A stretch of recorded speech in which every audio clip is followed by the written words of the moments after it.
Yeah. Yep. Happy Women's Month. I'm sorry, my little toddler is being. And I So know, this is my. we're seeing the reality, Hindi lahat ng full Happy time. Women's Month. Siyempre, good compensation na yan. Title pala, wow, Project Manager Lora. 30, 60, and 80. But All right, since it's March here in the Philippines and we're celebrating this month of March with women, I've invited one of my friends, Lora Domingo, to share about something about life insurance and life in general. So let's welcome Lora Domingo. hello, everybody. Lora is the first of one of the many people that I've invited to join me in my YouTube channel, especially this month of March, to talk about life insurance. So actually, she's very busy over the weekend, pero she said yes out of the many people that I invited. So kudos to you, Lora, for being very dedicated and passionate about what you do, and especially in the life insurance industry. Lora, introduce mo naman yung sarili mo. Maybe just tell us your name, your background, and what you do right now. So good day, everyone. I'm not sure what time of day you'll be watching this. So my name is Lora Domingo, and I'm a financial advisor with PruLife UK. And I've been doing this for about a year and a half already. I used to be a project manager for a tech company. We develop softwares for security and social media and stuff like that. And then I decided na I want to go full time with PruLife UK. So that's when I handed in my resignation, and the rest is history. So yeah, what else would you like to know about me? I'm also an artist. Every now and then I join art exhibits. So currently I have 4 paintings with San Sebastian Basilica, if you want to check that out. Yeah. Follow me on Instagram, loradoesfinance.com. That's Instagram, loradoesfinance, and Facebook. And then the website is loradoesfinance.com. Wow, grabe. Never thought na multi-hyphenated pala si Lora. So from project manager, you went full-time to PruLife, and you're also doing artworks for San Sebastian, as you mentioned. So plug natin yan. Give me your social media links. So active ka rin pala with social media. So Instagram, you're on Instagram, Facebook, YouTube, baka gusto mong explore yan. Hindi ko pa kaya maggawa ng ganun habang content eh. Doon na ako sa picture. Okay. So ito yung first But I am natin. currently writing an ebook. So wait for that, the launch. Let's go to parang medyo yan. That's a big leap from a project manager. He decided to go full time, and that's in the middle of I believe since 1 year ongoing ka pa lang. Hey, yan yung ano mo. I'm sorry. Hey, thank you for joining us. What's his name? He is Rafa Domingo. Yan, Rafa 2 years Domingo. old. 2 years old. As you can see, she's also a full-time mom. A full-time mom. Full-time insurance agent. So, how was that? How did you make that decision from project manager to become a full-time? It was a process. So I was project manager na for 2 years when I was invited by one of my aunts to join PruLife. At that time, I didn't really think about changing careers just yet, because I was comfortable pa naman where I was at.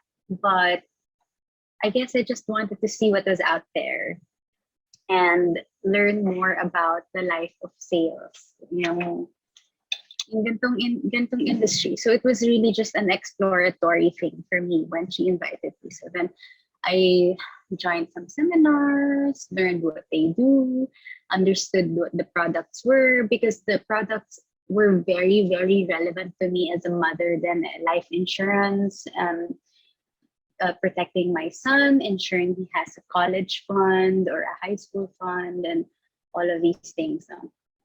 So it was very relevant to me, and I wanted to see if it was also a career that maybe might work for me. So I tried it out. I was doing it part-time now for several months.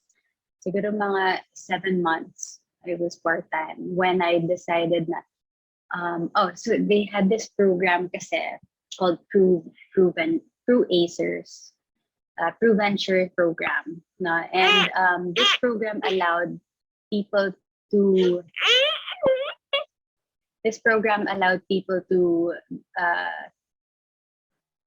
parang may kasama siyang bridging income. So for people who came from the corporate lifestyle, meron pa rin silang I'm sorry, my little toddler is being... Then, so this is my... we're seeing the reality. Hindi lahat ng nag-full time. Happy Women's Month! That's the reality. Yeah. Yes. So, okay. And then, ayun. So there was this program that allowed people from the corporate world to... kasi when you're an insurance agent, and an advisor, ang income mo is commissions, right? So being in that program allowed me to have an allowance na equal to the amount of my previous salary. So meron akong commission, meron pa akong income allowance. Wait. So you meaning to say, kasi ito bago to, this is the first time hearing that I was a financial advisor way back 2014. So for sure, yun lang ang alam ko. They live by commission. So but now you're telling us, you're sharing to everybody. Nag-iba na, no? They're giving you allowance. That if you pass the program. So it's not open for all. Yeah. Okay. So you go through a series of interviews and qualifications, and then so it's an 18-month program that you join, right? So pag qualified ka, then they'll interview you, and then it's a process. And then pag na-accept ka, one of the requirements for that program to let you have that bridging allowance, you have to be full-time. So that's when I took the leap. That's when I took the leap na, I'm gonna resign as project manager, right? And then I'm gonna do this full time while I'm in the program. Yun. So Lora, pwede mo bang i-share yan sa amin? Siyempre, project manager, we're talking about, siyempre good compensation na yan. Title pa lang, wow, project manager Lora. So, hey Rafa, so if we compare that, can you give us a range lang naman? O parang okay pala, pwede naman pala itong bridging allowance if I let go of my existing or my current compensation and try this out full-time. Okay ba? Tama? Okay ba? Or is it almost the same or bigger, higher? Can you share us about that? So you're allowed naman to pitch. So the higher, so meron parang I think 30, 60, and 80. But the higher bridging income that you commit to, the higher the quota requirements. So may quota requirements siya. 30,000. So it's 30,000. 30,000. Yeah, yun lang. Yes. As bridging allowance, 60,000. Plus commission. Oh my plus God. Commission. Guys. Yeah. 30,000, 60,000, 80. May lumalapas pa ba ng 80 or that's the maximum? I think that's the maximum. Tapos, in addition to that, kung ma-achieve mo yung quota mo, makakuha mo na yung allowance per month, makakuha mo pa yung commission mo. So I thought it was, and then every day there are trainings that you have to attend, and it's a special training for those people in the program. So not only are you, you're cream of the crop na agent they're holding, you're also getting all these benefits. So yeah, that's why I took the leap, no, to go at it full time. Parang And easy decision yeah, pala so yan. it's Very, very easy pala. yeah. Decision for you. No, but there were a lot of other diba? There was no reason for me not to take this leap, diba? And not I also handled my own time na I'm able to be a mother at the same time an agent na handling my own time. So I can schedule um, meeting with clients while my son is napping or plan ahead kasi ako na nagde-dictate ng oras ko ngayon. Diba? So, So, so Laura, we have yeah. to thank your auntie.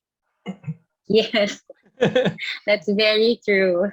Kasi she invited I you. never considered it eh. I Yeah. never considered it until she tas ako din naman I was like, might as well learn about it. Wala namang mawawala sa akin.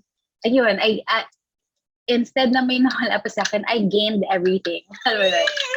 So it was an absolute win-win situation for me. So, Well, that's yeah. really really exciting to hear. So you mentioned 18-month program though. Where are you at now with this ACER Venture program? So actually, I left the program by January because I wasn't ready yet because the stage of the program was recruitment at that time. And I wasn't ready to learn that yet when I felt like I want to stick to sales muna kasi. I wasn't ready for that next stage of going through recruitment. So, yun. And I wasn't in a hurry naman. I didn't, there's so many, like I said, we were gonna move, we moved apartments, there's so many things happening in my life and I couldn't take the pressure of learning and doing recruitment at this time of my life. So, ayun. I had the freedom naman to leave the program, but I'm still an agent. Yeah. And I still learned so much from them for 6 months. So it sounds like this ACER Venture, it's not only focused for yung developing an agent per se. Hindi lang yung tutulungan ka or they encourage you to produce your own sales or get this number of clients. What I'm hearing from you is more of a full package na, oy Laura, turuan kita how to close a client, but also build your own team. Yes. Team, and later on, may mga next steps pa ba yan? Or do they want to see you become a branch? The goal of the program is there are two goals. Okay, you can choose which path you want. So first, one path is that you become a MDRT, makasama ka sa $1 Million Roundtable. And another path is you become a unit manager, $1 Million Roundtable. So if you want to focus on sales, like yung gusto mo talagang sales agent lang yung your genius lies in being in sales, dun ka sa path ng MDRT. But if your genius is in team building, okay, rather than sales, then yung path mo would lead you to unit manager, MDRT.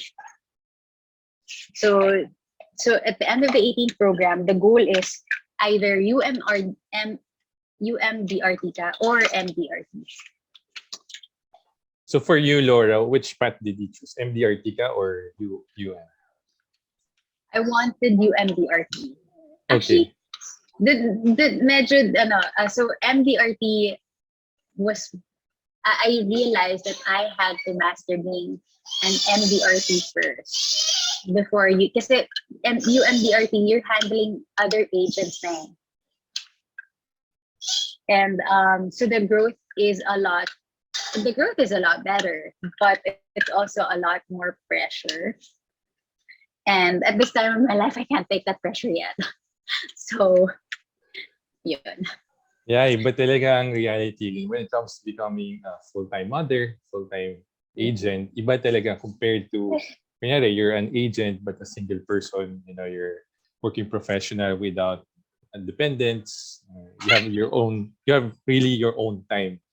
And kaya, si Rafa, baka, MDRT na to Nag, pagdating ng panahon.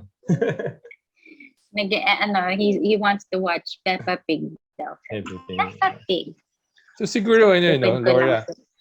ang dami na natin na pag-usapan and really ganda ng proven. Sure, I think it really fits certain type of individuals and talagang who's really committed and really want to achieve a certain level in this industry. Can you talk about, siguro, na-mention mo si NDRT, $1 Million Roundtable. Ibig sabihin ba niyan, $1 million ng kinita mo pagka MDRT ka na? I think, no. Yes, actually. Hindi dollars. Peso pala. So, pero ang tawag doon is $1 Million Roundtable. I think you achieve like in a year above, I don't remember the exact figures, but I think it's like naka-achieve ka ng 2.3 million sales, parang ganun, in the year. So then you're in the MDRT. So imagine kung MDRT ka, can you, and let's say ang average commission mo doon is 10%.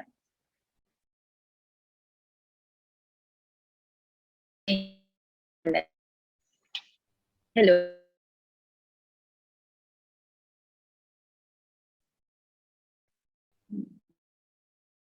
Joseph, I think na-meet. Yan. You're back. Ay, sorry na wala ba ako? Just What for a was the while. last thing you heard? 30%, the percentage. Ayun. So let's say yung average commission mo, kasi it depends on what you sell. Average mo is 30%. So let's say 30% of 2 million. Not bad, diba? Plus, you get other benefits as well. You're not just you're not just an MDRT member. You don't just get the title of that. You don't just get the prestige of that title. It also, you're also qualified for trips around the world. All paid for by PruLife, and then so many other benefits. There's also cash benefits from it other than your commission. So, yeah, it's a good deal, but it's hard work. I can personally say it's a long path for me pa.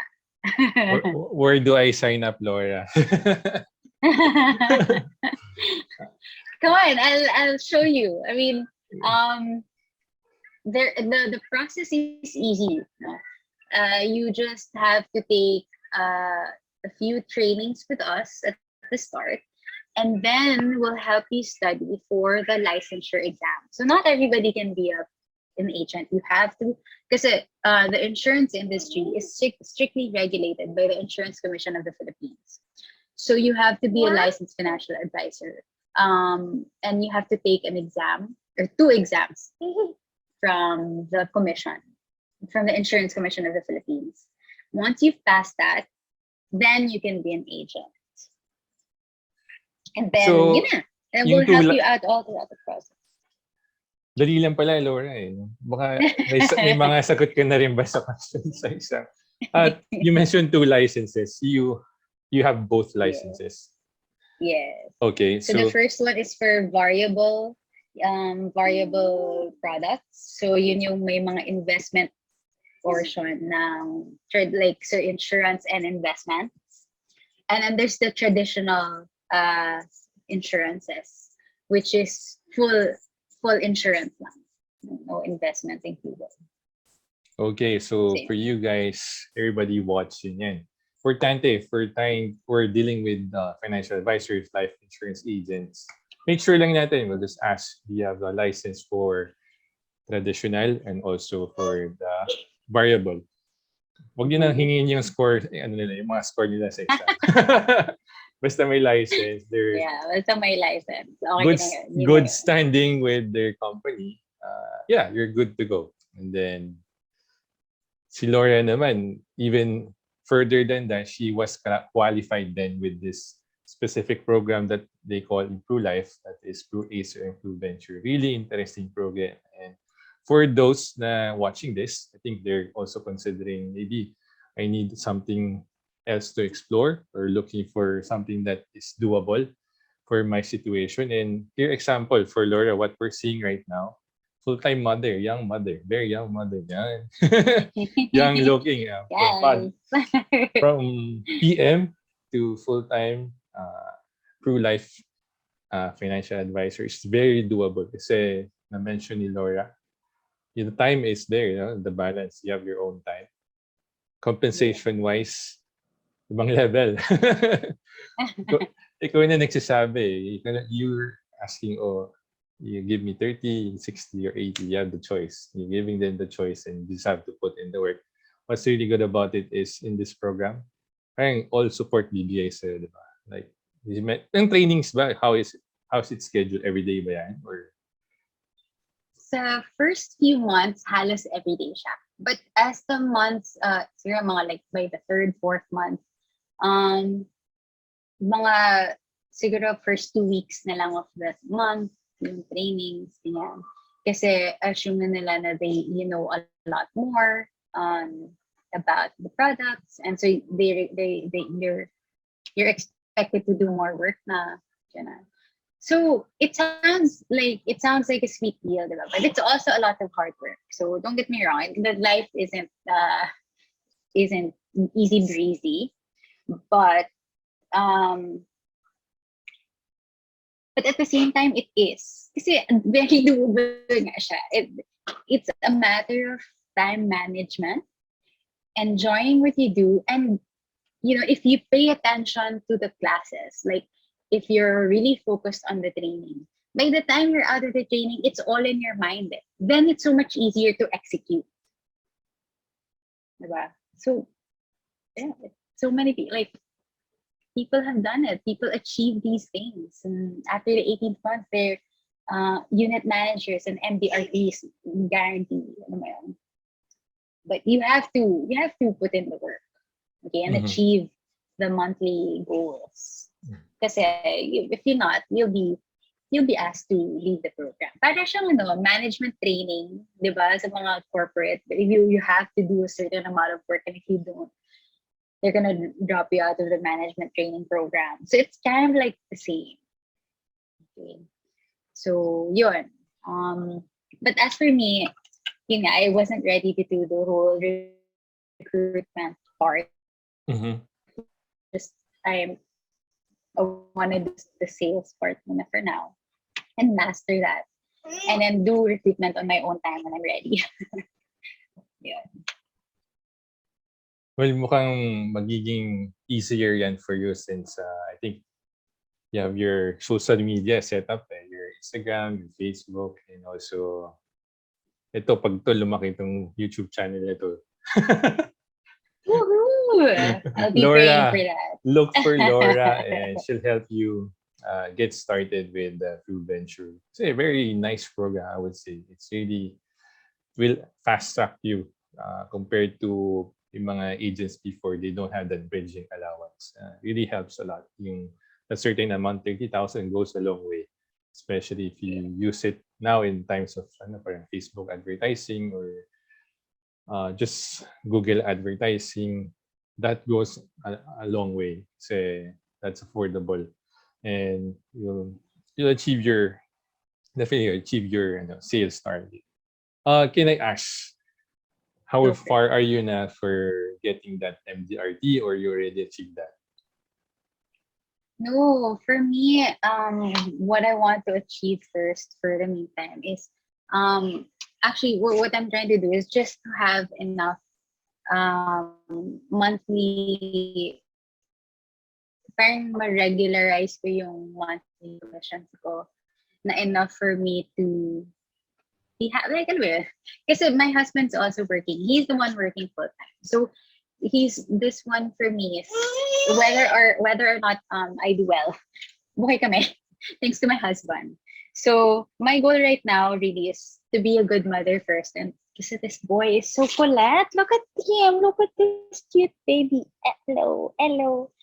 So, he's taking up most of my time. And ang goal ko is to be with him, to help him grow.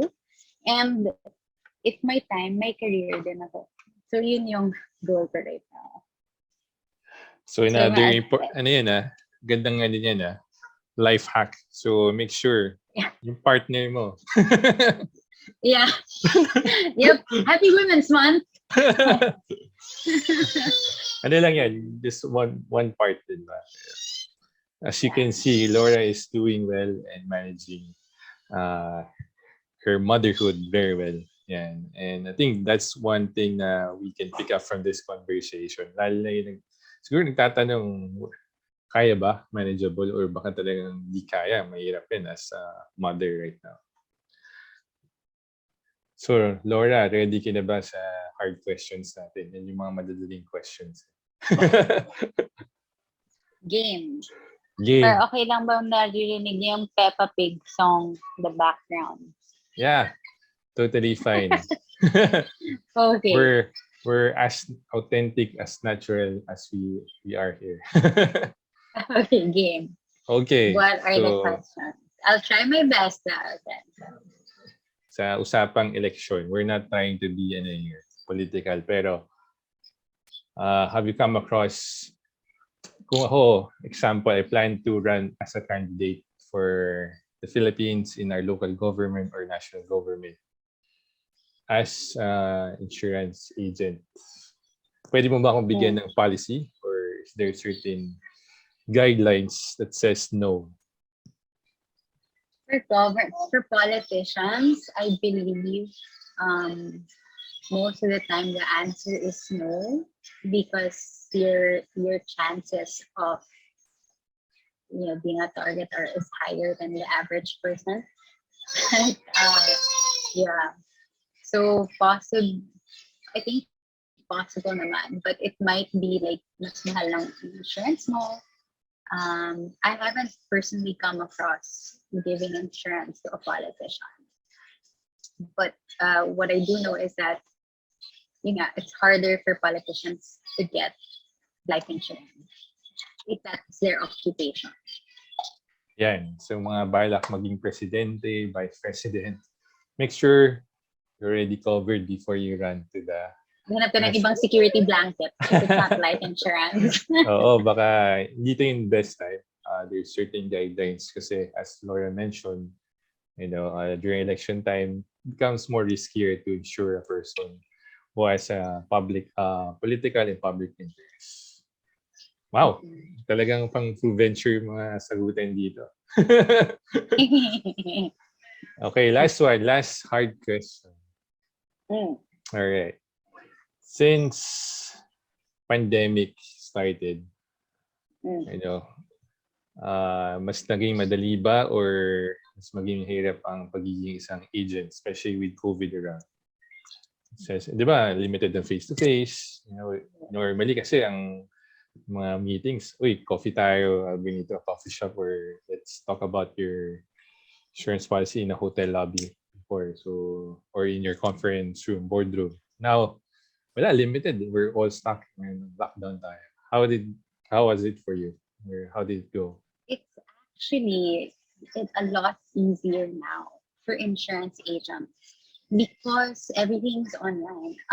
We are allowed to do our meetings with our clients via Zoom.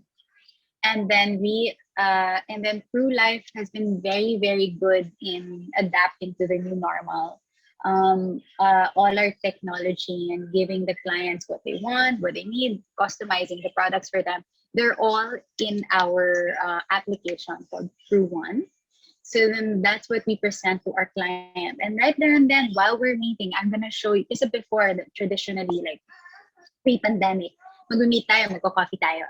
Diba? Tapos then I'll understand what you want from the insurance. And then, okay, goodbye na. A few days later or a week later, tsaka pa lang tayo mag-meet ulit para pakita ko sa'yo kung ano yung babagay sa yung plan or proposal. Magsasubmit ako sa'yo ng proposal. But now, in that same meeting that we're in, the first meeting that we're in, and you're already interested to know what type of proposal, like ano yung budget mo, and those things, and you're already interested to see a proposal, I can generate a proposal right there and then for you, so you can look into it now, and then I'll come back, or then we can meet up another day to hear whether you do want to pursue it or not yet. Yeah? So it makes the process a lot faster actually. And kita mo agad, like within the hour, within the minute, kita mo agad, ito yung, if I give 5,000 every month for the next 15 years, ito yung ma-achieve ko as a security blanket, as an insurance, and as an investment. So that's one of the best things about what PruLife has done for the clients. In fact, nung nag-pandemic, no, nag-number 1 si PruLife UK in the country, because we were that good into adjusting to the new normal with our clients. Yeah. So actually, it got easier, lahat. Mukhang naging instant palalo yung business yun in terms of... Yes. Lalo na And then I can, like... Mahal lang gas, ha? Yeah, I know, diba? So, buti na lang. Imagine, like, I have some clients in Pampanga and some clients in Davao. Nag-aeroplano pa ako sa Davao. Hindi na. Kaya na sa Zoom. So, good. That's the beauty of technology. Something good naman pala. It really helped din naman to streamline to digitize everything during the pandemic and made it a lot easier. Lalo na in your situation, having clients in different locations. All Zoom na lang, all online. Yeah, gito. That's why I guess I'm comfortable talking to you being interviewed here in Zoom, because basically my last year and a half has been like this. Just talking to people and clients over Zoom. Oh, si Rafa rin, comfortable na rin sa Zoom. Yes, he is. Comfortable na din siya. Alam niya na yung, alam niya na what his mom does. And meron na kaming system na kahit sa amin. So all the moms out there, if you want to look into this lifestyle, look into this kind of career, it makes great money and you're still going to be an awesome mom. You're there for your son, Rudy. Yeah, hit me up. Bibigay ko sa yung email contact ko, bibigay ko kay Joseph. Yan. To all moms and also those who want medyo flexible lifestyle, look at Lora. She can do it and you can do it as well. So make sure you follow her. I'll leave the links below or in the description, this YouTube video. And let's share this to everybody para nga ma-inspire and magkaroon na tayo ng idea about what financial advisors do and what being a young mother, managing life and helping other people secure their lives. All right, Lora, anything else that you would want to say? Or again, thank you to your auntie and to your clients. So I'm glad. It's a very good mission to have. It gives me a noble purpose. It's serving other people, and it's really like a wonderful career. Wala akong masama masasabi about it at all, because it's just a beautiful career to have. There. Yeah, I can see it. Thank you for your interview. I can see it. I can see it. It's glowing. You're enjoying your time right now. You can see you're with your firstborn while doing all these things. You're enjoying life right now. So, and you're able to adjust this pandemic then. Look at his feet. Little feet. Nakahiga ngayon sa floor. So there, yun. And it makes, and then the conversations can be as casual, hindi siya uptight, diba? Like, parang nasa bangko ka. Yeah, it's just one person to another helping you have retirement, educational plans, making sure your family. Okay, insurance is actually for your loved ones more than it is for yourself. So that's something that's important to know. So, Laura, may part 2 to ah. May part 2. Mukhang Sure. marami tayong matututunan eh. Really happy to hear yung mga na-share mo sa amin. Definitely a highlight for this March and celebrating women, you as a young mother. Alright, so I promise 10 minutes lang, but definitely we enjoyed our time in this interview and their talk. So, thank you, thank you. No problem. Have a good week. Bye.